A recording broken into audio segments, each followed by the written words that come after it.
that while for the past 2 years, this has been one of the biggest discussions this time round, people do not appear that excited. I don't know where this lethargy is coming from. Is it because that they saw that even with all that hullabaloo, the government still managed to pass some of the provisions of the finance bill 2024 in different ways, that people know hata tukipiga kelele sana, nothing much will change? Could that be the reason? Thank you, Fred. Allow me to come to that, but just make one comment on the summit as I come to that.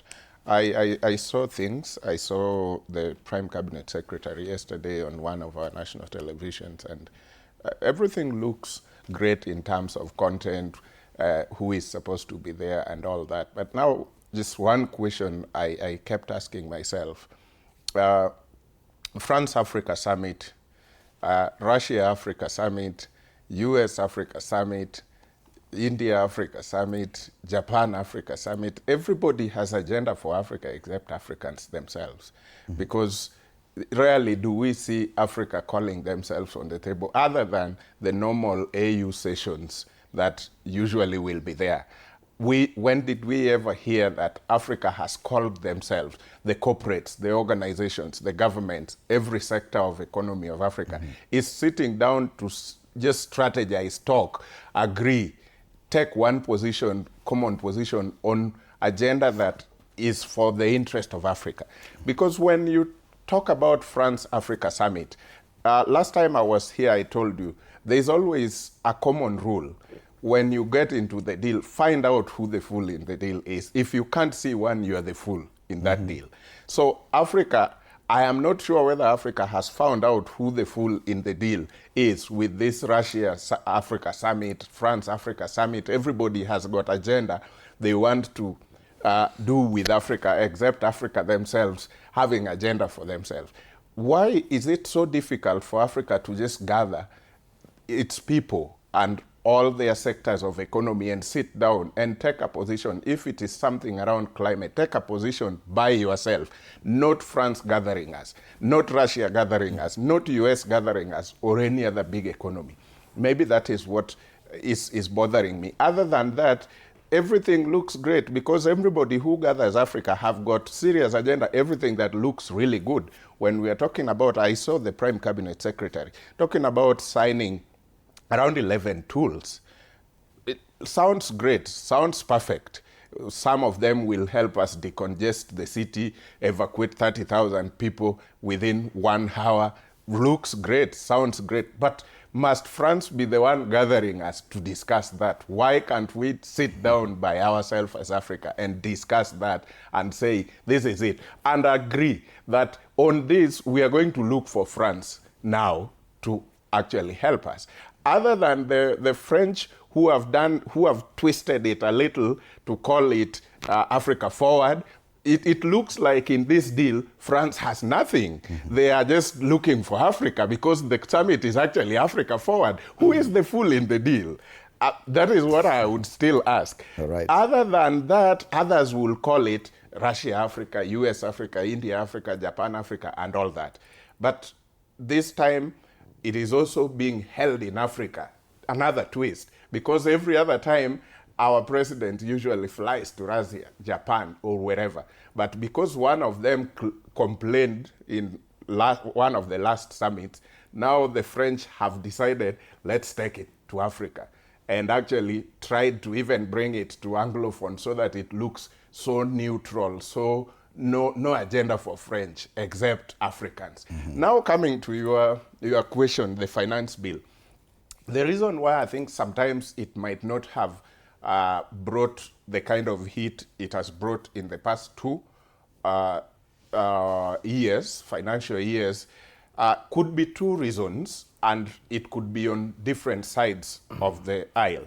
One, I think from 2024, the government became so cautious around this thing called finance bill, because before it had never created the kind of heat it created, and it was almost going to be the agenda for the entire Africa, because when that day happened in Kenya, a week after that, there were so many young people across Africa raring to go for their parliaments across. Ghana was one of them, and a few other countries here and there within the region. It was almost going to take the route Arab Springs took in the Northern Africa at some point in many years back. So it became a thing to actually look at. And I think from there, the government has been so cautious about how they handle the finance bill. Remember, in 2025 now, we didn't have the kind of political rhetorics and chest thumpings that were there in 2023 and then 2024. Remember, in 2023, there were even politicians who went over the roof of the cars and say, mine is to tell you and pay you. You just come, I tell you what I want and pay you. Remember, in those days, there were politicians who even said, not even a comma will change. It doesn't matter what you people think. So that kind of bravado, chest thumping went after the 2024 finance bill. And now 2025 was again handled a bit much better, and there were more consultations. If I remember, the CS body went even into the villages like Kibra to actually discuss and open up to get the views of the Kenyans and discuss and agree on what can work and what might not work.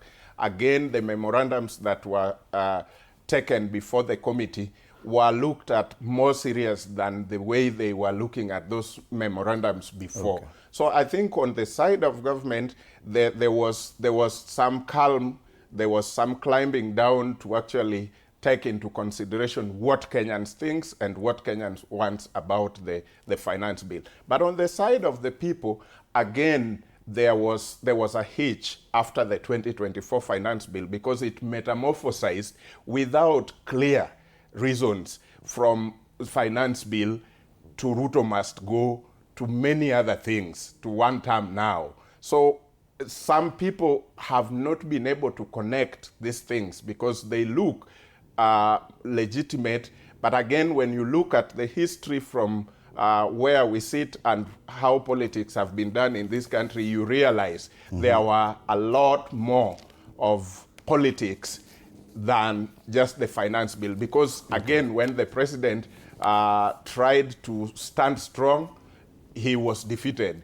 He threw out the whole thing. He took the cabinet home. He did all that he needed to do to actually show. But still, the call was sustained. So there were also more, because again, even the human rights activists are now later on coming out and saying what they were trying to do, it actually came out to look like change of regime was happening without democratic processes. And so that is why the normal population of Kenyans, yes, they have issues with a few things in the bill, but again, some of them sits and says no. The bill, yes, we need 1, 2, 3 to be rectified, but the call is something else. It looks like there is another fool in this deal where we are talking about finance bill. But Bonaikwa, yes. Okay, before I come to you, Bonaikwa, because we have Brenda Modoni on the streets also discussing